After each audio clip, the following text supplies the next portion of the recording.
ሰበር ዜና ታዋቂው የሙዚቃ አቀናባሪ ካሙዙ ካሳ የ30 ሚሊዮን ብር ክስ ቀረበበት። የባንክ አካውንቱም ታግዷል። የገዢው ፓርቲ እጩ የሆነው ካሙዙ ካሳ ኪን ኢትዮጵያ በተሰኘው የባህል ማስተዋወቂያ መድረክ ላይ ለተሳተፉ ከ30 በላይ አርቲስቶች ክፍያ አልፈጽምም በማለቱ ክስ ተመስርቶበታል። አርቲስቶቹ በሩሲያና በቻይና ሀገራት የባህል ትርኢት አቅርበው ቢመለሱም ካሙዙ ስምምነቱን አጥፍቶ ክፍያ ከልክሎናል ሲሉ ለፌዴራል ከፍተኛው ፍርድ ቤት አቤቱታቸውን አቅርበዋል። ፍርድ ቤቱም በካሙዙና በድርጅቱ ሻኩራ ፕሮሞሽን ስም የሚገኝ 30.8 ሚሊዮን ብር እንዲሁም የቤትና መኪና ንብረቶች እንዲታገዱ ትዕዛዝ ሰጥቷል። ሐሳባችሁን በኮሜንት አጋሩኝ። ሰበርና ወቅታዊ መረጃዎች እንዲደርሷችሁ ፎሎ በማድረግ ቤተሰብ ሁኑ።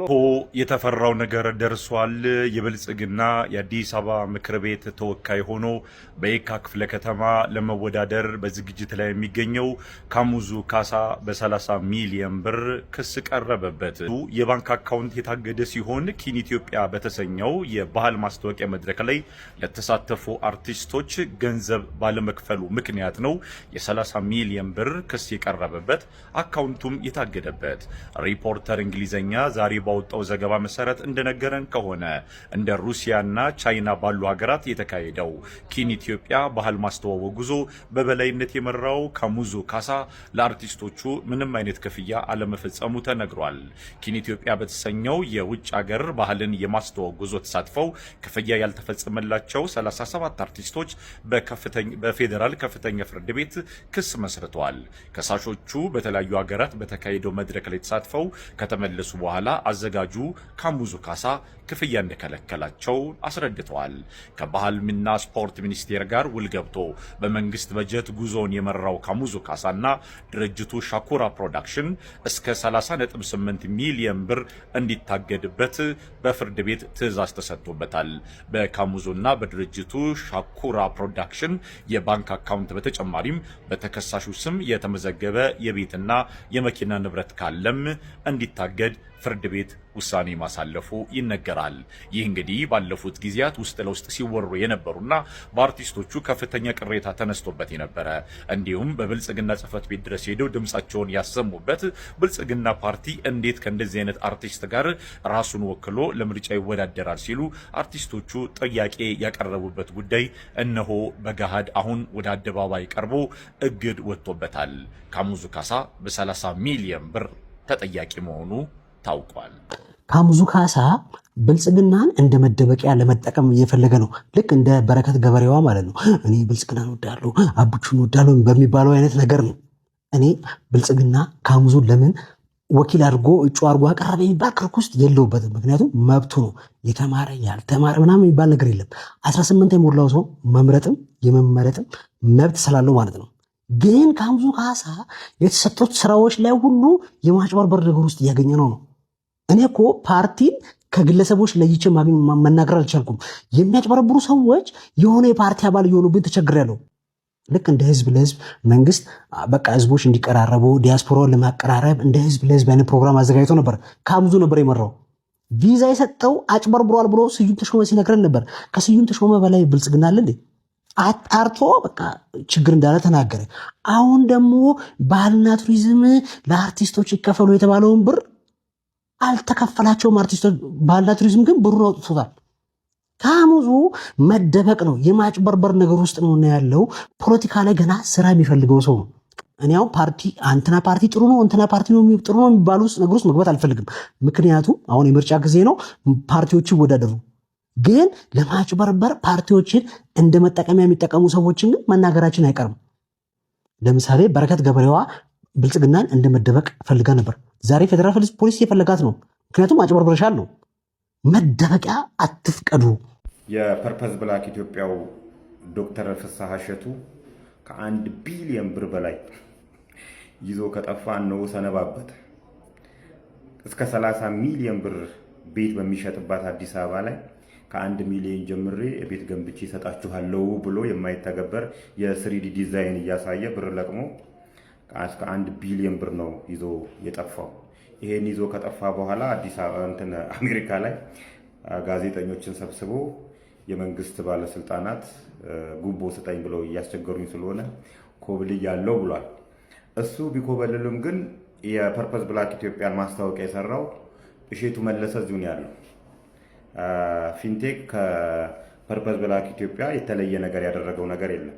ይሄም በተጋነነና በማይተገበር ሀሳብ ይዞ መጣ። ከሰዎች ላይ ገንዘብ ሰበሰበ፣ ይዞባቸው ጠፋ። ይሄኛውም ሰረቀ። ልዩነቱ ምንም እንትን የለውም እና ዶክተር ፍስሐ እሸቱ ከሀገር ቢወጣም እሸቱ መለሰ ሀገር ውስጥ ነው ያለውና ሰብሰብ ብለን ይሄን ሰውዬ እንጠይቀው። ኮሜዲያን የሚለው እንኳን ትንሽ እኔ ያናደኛል ሳቁ ጭምርና እሸቱ መለሰ በተጨማሪ ኤአይ ስልጠና ሰጣለሁ ብሎ ብር ሲለቀው ነበር። አርቲፊሻል ኢንተለጀንስ ኢንስቲትዩት ለማንም አካል ኤአይ ስልጠና እንዲሰጥ እውቅና የሰጠውት የለምና ተጠንቀቁ የሚል መልእክት አስተላልፏል። በዚህ አጋጣሚ በሁለቱም ጉዳይ ላይ የተበላችሁ ሰዎች ተሰብስበን ይሄ ነገር ወደ ህግ ቢሄድ ምን ይመስላችኋል? የአውንታ በርሲሳና የእሸቱ መለሰ መካረር አሁንም እንደቀጠለ ነው። አውንታ በርሲሳ ዛሬ ደግሞ አዲስ ካርድ ስቧል። በፊንቴክ ኢንቨስትመንት ግሩፕና በፐርፐዝ ብላክ መካከል ምንም አይነት ልዩነት የለም፣ ሁለቱም ተቋማቶች የህዝብን ገንዘብ ነው ያጭበረበሩት ብሏል።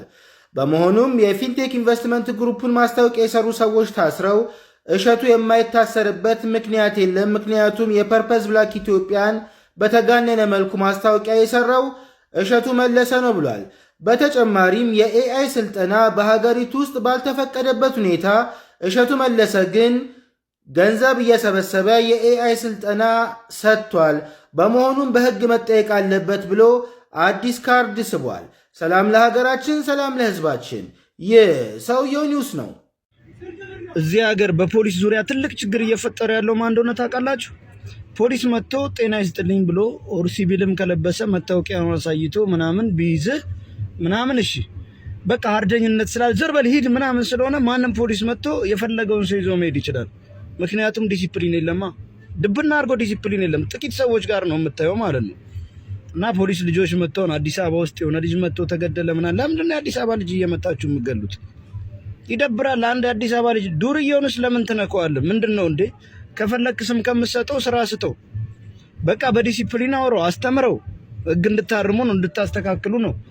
ማንም ፖሊስ ነኝ ብሎ የፈለገውን ነገር ያደርጋል። እንጦጦ ላይ ሰው ሲዘረፍ ነበረ ምናምን ነበረ። ህዝቡ ፖሊስና ሌባውን በምን ይለየው? ቢያንስ ፖሊሱ በዲሲፕሊን ነገሮችን በዲሲፕሊን አዋርቶ በትክክለኛ መንገድ ካልሄደ ማንም ሰው የፈለገውን ፖሊስ ነኝ ማለት ይችላል። ስለዚህ ህግ እያከበራችሁ ስሩ፣ አታሰድቡ። ከላይ ያሉትንም አለ አይደለ? በቃ ፖሊስነትን የተሰጠህን የፖሊስነት ምግባር ወደ ሌላ ነገር መቀየር የለብህም እና ህዝቡን አክብሩ፣ ሰውን አክብሩ፣ ነገሮችን ለማረም ሞክሩ። አርደኝነት ብቻ እኔ ኃይለኛ ነኝ ብቻ እኔ አንዳንዴማ ከፈጣሪ በላይ ነን የምትሉ አላችሁ። ካለኛ ትክክል ሰው የለም የምትሉ አላችሁ። ይደብራል። ስርዓት ያላቸውን ፖሊሶች አታሰድቡ። ስንት ምርጥ ፖሊሶች አሉ። ስንት ምርጥ ስነ ምግባር ያላቸው አሉ። እና ይሄ ላይ አንዳንድ ጊዜው የኦሮሞ ነው። እንደፈለጋችሁ ኦሮሞ እንደፈለገ ፖሊስ ነኝ ብሎ እንደፈለገ እንደውም ማን ነው ያዘዘው? ህግ ነው። ብሔር ሁሉም ብሔር እኩል ነው። እንዲህ አይነቱ ነው ዶክተር አብይን የሚያሰድበው። ኦሮሞ ስለሆነ አንተን ምንም ማድረግ አይችልም፣ የለበትም። እሱ ማን ነው? ከህግ በላይ ነው እንዴ? የፈለገ ኦሮሞ ስለሆነ እንደዚህ የሚያደርግ ኦሮሞን አይወክልም። ገባችሁ? ስለዚህ የኦሮሞንም ስም አታሰድቡ። ፖሊስ ጋር ግን ስታይ እንደ ኦሮሞ እንደምናምን ሳይሆን ሁሉም ፖሊስ የራሱ ባህሪ ያለው። ገባችሁ? ለዚህ እዚህ አይነት ነገር ይስተካከል በቃ። እንዴ ማንም ፖሊስ ነኝ ብሎ የፈለገውን ነገር ማድረግ ይችላል ማለት ነው በእንደዚህ አይነት መንገድ ከተሄደ። ስለዚህ ብዙ ጥሩ ስነ ምግባር ያላችሁ ፖሊሶች ደግሞ ሪስፔክት፣ በርቱበት። ስንት ጥሩ ፖሊሶች እያየን ነው። ስንት ምርጥ ፖሊሶች፣ ስንት ጥሩ ምግባር የሚሰሩ፣ ስንት ከህዝብ ጋር ያሉ እያየን ነው። እንደናንተ አይነቶች ደግሞ በርቱ፣ ቀጥሉልን። ይመቻችሁ።